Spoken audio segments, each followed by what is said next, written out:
మీకు కూడా చాలా ఇష్టం. నాకు దేవుడమ్మ ఆయన. నేను ఇట్లున్నా అంటే ఆయన పుణ్యమే. నాకు దేవుడు లాంటి. అవును, అందుకని నీకోసం వచ్చిన అమ్మ. సార్ నేను చూసి ఆ ఫోటో చూడంగానే నాకు ఇట్లా అనిపించింది, అందుకనే నీకు 5 లక్షలు ఇస్తున్నా అమ్మ. అసలు ఈ రూమ్లోనే ఉంటున్నాను, ఎటు పోతలే. నాకు పోవాలంటే ఎక్కడికైనా కారు ఉండాలి. నాకు ఒక కారు ఇప్పిస్తారని ఈ 5 లక్షలు ఇస్తున్నా కదమ్మా, 5 లక్షలతో కారు కొనుక్కో మరి మీ నాన్నకు. సార్ ఒక రాష్ట్రానికి ఉప ముఖ్యమంత్రి అయ్యి ఉండి అందరూ అభిమానించి ఆయన నీ దగ్గరికి వచ్చి కూర్చున్నాడు. నువ్వు చాలా అదృష్టవంతుడు అమ్మా. ఒక చిన్న కారు కొనుక్కో అని చెప్తున్నా. చిన్న కారు కొనుక్కో, మళ్ళీ డిపాజిట్ అయ్యింది, మరి కారు కొనుక్కో. నీ కోరిక అది, నువ్వు తిరగాలంటున్నావు ఏమా. పోయి రావాలన్నా పోయి వస్తా.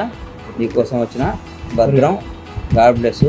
నువ్వు ఆయన అంత అభిమానిస్తున్నావు కాబట్టి, నీలాగా నేను కూడా అభిమాని కాబట్టి పరిగెత్తుకుంటూ వచ్చానమ్మా. God bless. పోయి వస్తా.